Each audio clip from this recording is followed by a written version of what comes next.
Morning, everyone. It's good to be with you. My name's Peter, and I'm the youth director here at St. Andrew's, if we haven't met. We are in the last of about 5 sermons that we've been discussing through this one chapter in the Bible, Matthew chapter 10. And if you're just joining us for the first time, what we've been talking about is the first call of the disciples. So Jesus has picked his 12, and he has taught them many things along the way, and now he is giving them his locker room speech before the game, okay? And so as we get ready to dive into the Word, I'm going to start with a story of a feeling. I've been in many locker rooms, and I just wanted to start with a feeling that I think is what maybe the disciples are going through a little bit in the story. And so I grew up, actually my dad's here, he took me into the backyard when I was 4 years old, and he started to throw tennis balls at me, and my job was to hit them with a bat, okay? And I learned how to do that pretty well, and over time it became my dream. One day I'll become a baseball player, a great baseball player in the major leagues. And that did not happen, okay? We can see that I'm here, I'm not somewhere else training or something like that.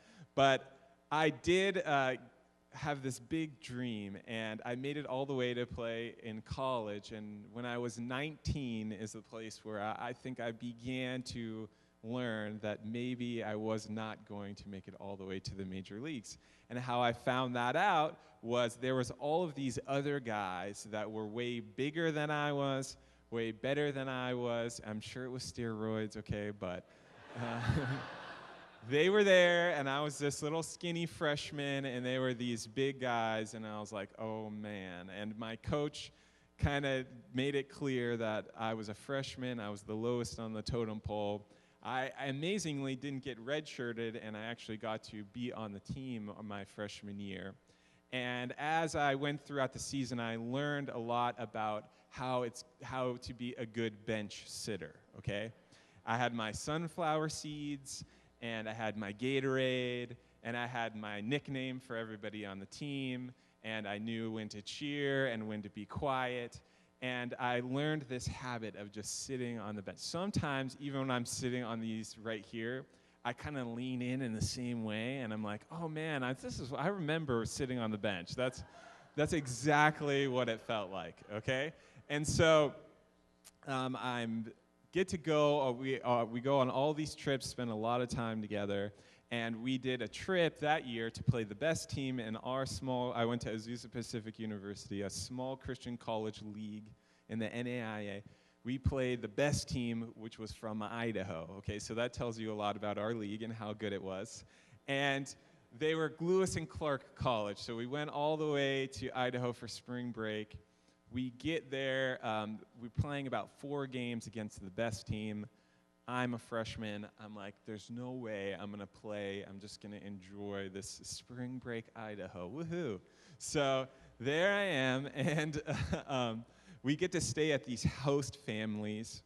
And when we stay with these host families, about 4 or 5 of us basically in the basement of somebody's house, and they kind of take care of us for the week. Well, we made it through all of the games, except the very last game we get there. I get to the locker room, and I look in my bag, and I see that there is no jersey, okay? And I have this debate going on in my mind. I'm like, okay, I could go up to my coach and tell my coach, I forgot my jersey, it's back at the host family's house, like, I'm sorry, but that will probably put me at the lowest of the lowest rung. I will get in very much trouble as a freshman, even lower than I am now, okay, if I go and tell my coach this. Or option number 2 is I could just put my sweats on, because usually I don't take my sweats off if I don't get in the game, okay? And so I could just pretend like I have my jersey on under my sweats. Well, guess what 19-year-old Peter decided to do? It was option number 2. There's this thing in sports, okay, called trash time. And basically, I think what that summarizes is if the score of a game gets too big in one direction, then all of a sudden the coach says, oh, I have other players on my team besides the best players on my team, and I can send them now into the game, okay? Last game, Lewis and Clark, 5 runs, 10 runs behind, 12 runs. My posture goes from being great cheering to just like curled up on the side. I start moving all the way back to the back part of the dugout and just saying all kinds of Hail Mary prayers. And I watch as my coach keeps turning. He turns and, freshman, on down the line. We get to the last inning of the game, and it's me and one other freshman, my last friend on the team. And he turns and he picks the last other guy on the team and puts him into the game. And I remember there was the weirdest, most awful feeling of, I survived, I did it, but my whole dream, my whole point was to be in the game. And I was rooting the whole time to not be in the game. And everybody else on my team had played except for me. And I don't think the only feeling that, the word that describes that is this feeling of inadequate. Like, wow, every other person on the team besides me. Well, what does that have to do with what we're talking about today? If you've ever been in a locker room, Jesus is giving this speech to these guys, and they're getting ready to go out into the game. Last week, we talked about how Jesus, in this speech that he's giving them, he tells them that they are going to be like sheep among wolves. I don't know if you've ever seen the National Geographic Channel, but that does not always work out so well for the sheep in that situation, okay? This is a hard call that Jesus is giving them. And they have this feeling, this turning. I remember as a kid, I would, and still to this day, if you have a big day, you're going into an interview or something, if I'm getting up, like if it's Christmas, I'm like, oh my gosh, I have to talk to people about Jesus. Like this might be the only time they come into a church setting, and if I have to talk to them, I get sweaty, I get nervous, I get red-faced, I can't eat, I want to throw up. I don't know, if you think about those guys that are going to be playing in that football game today, this is the biggest day of their whole lives. They are probably in so much just anxiety right now in this moment, thinking, oh my gosh, in a few hours, the biggest game of my life, everything to this point. They're probably lying to themselves thinking, man, pretending in front of everyone else, like I was born for this day. But secretly, deep down inside, they have this insecurity and this fear of, oh my gosh, what is going to happen? I remember my dad would pull me aside when I'd get nervous before games, and he'd tell me the story of Bill Russell. Okay, Bill Russell is one of the best NBA centers ever, possibly the best ever. He has 11 NBA championships. That's more than you have fingers, okay? That's a lot of NBA championships. You can't even wear all your rings at the same time. And Bill Russell is known for throwing up before every game that he had because he was so nervous and he cared so much and he wanted to do so well, but he was secretly terrified about how it would go. Okay, we're going to see, I'm not just making this feeling up, we're going to see how Jesus addresses this in this part. So jump with me, I'm going to have to find it, so you're going to have time to Matthew 10, and we're going to be at Matthew 10 starting at verse 24, okay?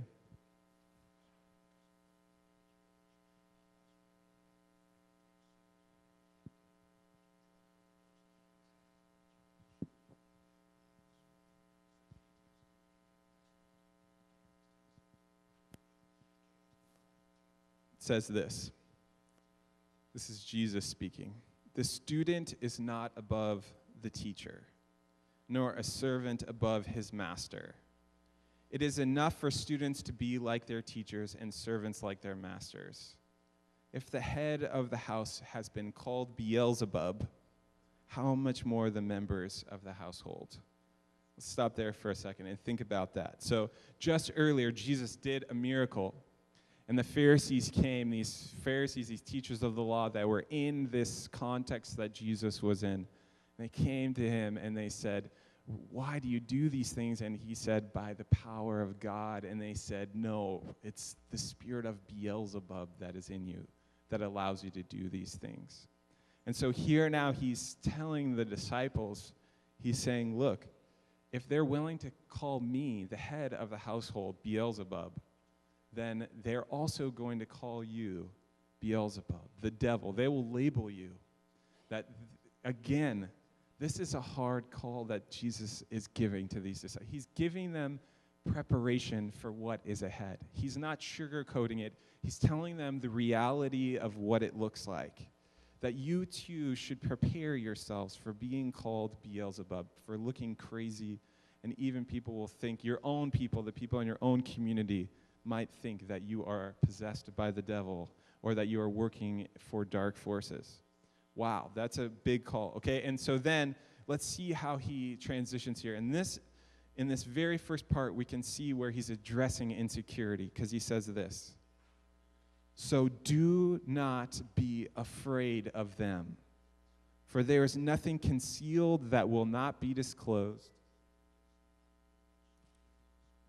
or hidden that will not be made known. What I tell you in the dark, speak in the daylight. What is whispered in your ear, proclaim from the rooftops. Do not be afraid of those who kill the body, but cannot kill the soul. Rather, be afraid of the one who can destroy both body and soul in hell. Are not two sparrows sold for a penny? Yet not one of them will fall to the ground outside of your Father's care. And even the hairs of your head are all numbered. So do not be afraid. You are worth more than many sparrows. 3 times in this verse, and in this small chunk, we see Jesus saying the most repeated verse in all of the Bible. Do not be afraid. That is the only thing that our inadequacy as disciples can be dissolved into. That where we place our fear and our anxiety has to be removed from the world and placed into this God of the universe. Because we are a fearful people. We are inadequate, just like these disciples are.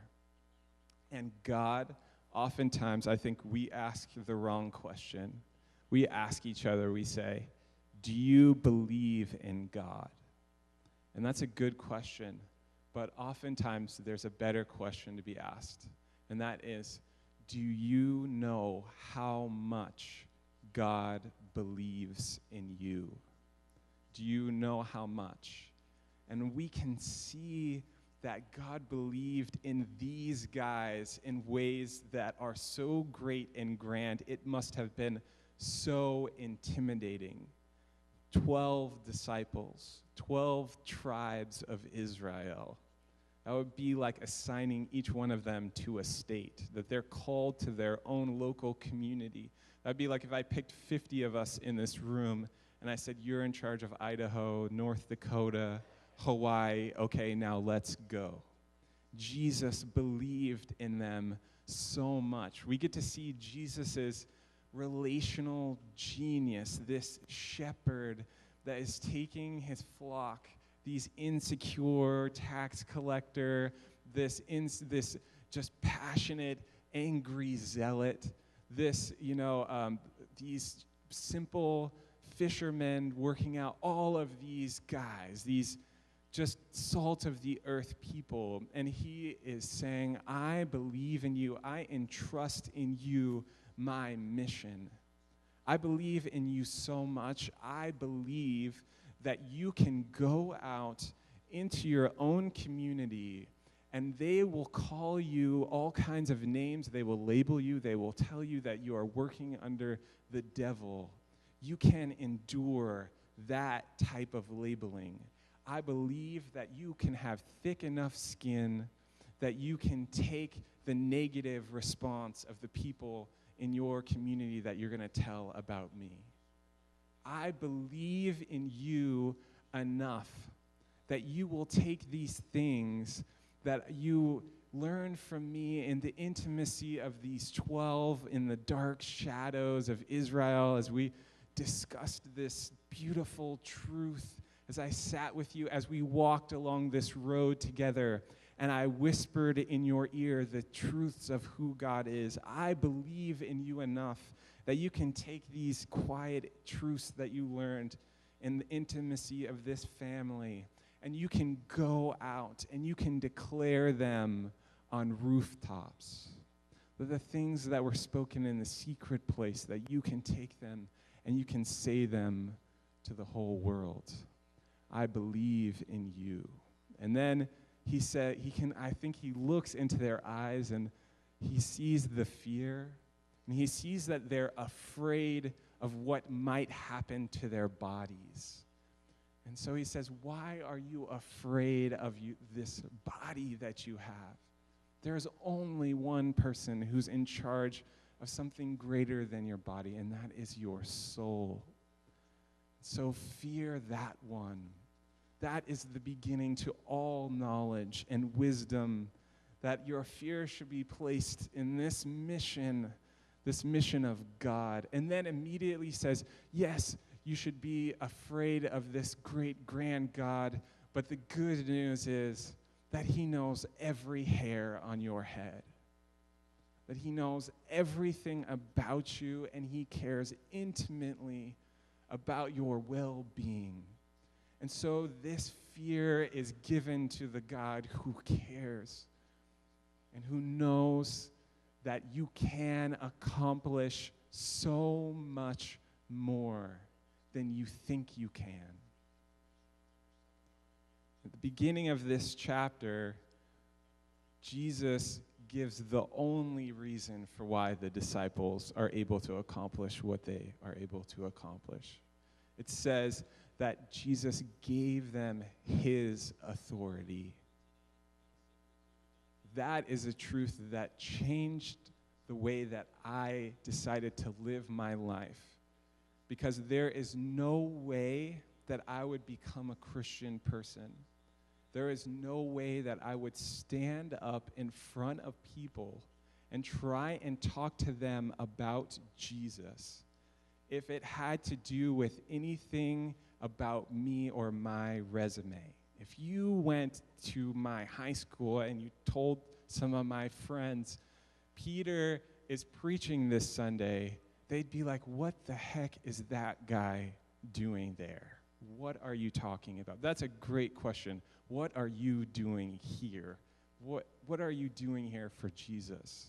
And the only answer to that question is, I don't deserve it. Only by the authority of Jesus Christ and him crucified may I even begin to think that I can surrender my inadequacy to the God of the universe and begin to operate in his authority as I go.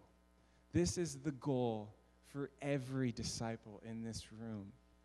It's to begin to learn to understand that it's not about making it or feeling prepared, that these feelings of inadequacy, this fear, is okay. But ultimately, it needs to drive us to our knees, where we can surrender our inadequacy to the King of Kings and let him place his crown of authority upon our heads. And then we can arise from that, being his children, being his people, being his priests and priestesses. And then with that boldness, with that confidence, we can go anywhere, and God will allow us to endure the insults. He'll give us the words to speak his truth. And he'll show us that he cares for us intimately more than sparrows. But we can't learn that sitting on the bench. This is the speech for us. It has to be learned each and every morning in our quiet times, in our prayer life. These secret things have to be whispered to us so that we can take steps of faith out into our communities. That is what God is calling us to do today. This is his last part of his speech to us. People of God, will you humble yourselves and make yourselves a servant so that Christ will give you his authority, give you his words to speak to your community. And when they judge you for it, you say, I am not doing this because of anything that I've done, but only because of what Jesus did for me. Will you pray? Dear God, I thank you that you have sent your helper into this world, God, that you've given us your Holy Spirit. And so I pray that we would be able to humble ourselves and receive that gift of amazing grace that moves us to the ends of the earth and to our local friends and family. God, I pray that you would change our hearts, that you would inspire us and make us bold. In your name we pray, amen.